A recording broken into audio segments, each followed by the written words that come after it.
عمران خان د سیاست سلطان قرار شو چې د اتوار پر ورځ هم د جیل دروازې کولو شوې دي او عمران خان سره الیمین ګنډاپور تقریبا 2 غنټې طویل ملاقات کړی دی. په دغه ملاقات کې څه خبرې شوې دي بیا چې الیمین ګنډاپور د جیل نه بهر راغو د ملاقات نه راووتو نو د پی ټی آی چې کومه کمیټه د مذاکراتي کمیټه یو پریس کانفرنس هم کړی دی چې په هغه کې د عمران خان ټولې خبرې کړې دي. مکمل تفصیل سره به خبرې کوو. عمران خان د سیاست سلطان قرار د اتوار پر ورځ هم د جیل دروازې د عمران خان لپاره کولو شوې د الیمین ګنډاپور عمران خان سره 2 غنټې طویل ملاقات شوه دی. ملاقات نه پس د پی ټی آی مذاکراتي ټیم هم یو پریس کانفرنس کړی دی چې په دغه پریس کانفرنس کې پی ټی آی مذاکراتي کمیټه چې کومه خبرې کړې دي په هغه ټول نه پهله تفصیلا خبرې کوو. ټول نه پهله خو رانا سنولا چې کوم دی د عمران خان حواله سره بیان جاری کړی دی چې عمران خان زموږ د تنګولو د پاره په جیل کې ناشته جیل نه بهر نه راوځي هیڅ قسم ډیل نه کوي د صرف او صرف زموږ تنګولو د پاره په جیل کې دنه ناشته. خا مذاکراتي کمیټه چې کوم پریس کانفرنس کړی دی پای کې مذاکراتي کمیټه ویلي دي چې عمران خان سره نن د الیمین ګنډاپور ملاقات شوه دی. په دغه ملاقات کې یو طویل ملاقات شوه دی یو طویل ډسکشن شوه دی.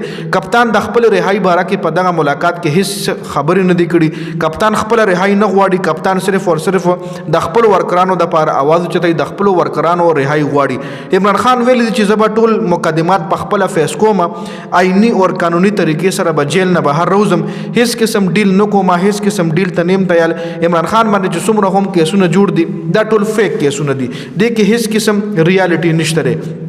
پی ټی آی دا هم ویل دي د پی ټی آی مذاکراتي کمیټه په پریس کانفرنس کې دا خبره هم وکړه چې اوس القادر ټرست کیس فیصله به سبا کیږي نو دغه فیصله موږ لپاره چې دا به د عمران خان خلاف راځي.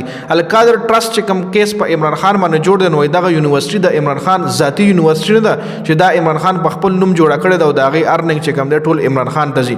دا د قوم یونیورسيټي ده د دین او د اسلام په نوم جوړه شوې ده او د قوم چې کوم دا کم کیس په عمران خان باندې د القادر ټرست جوړ دی دا ټول جعلي کیس ته دا به هم زر ختم شي.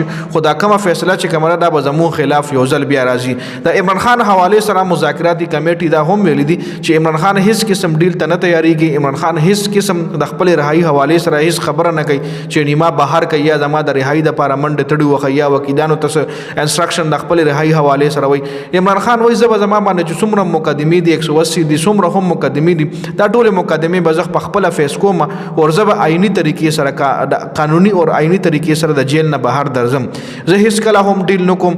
زه به اوچت سترګې د جیل نه درځم هیڅ کله هم ډیل نکوم چې په ډیل باندې به زه د جیل نه دروزم. جی دا د پی ټی آی مذاکراتي کمیټه یو طویل پریس کانفرنس کړی و چې دا پریس کانفرنس د الیمین ګنډاپور سره د ملاقات نه پس شوی دی.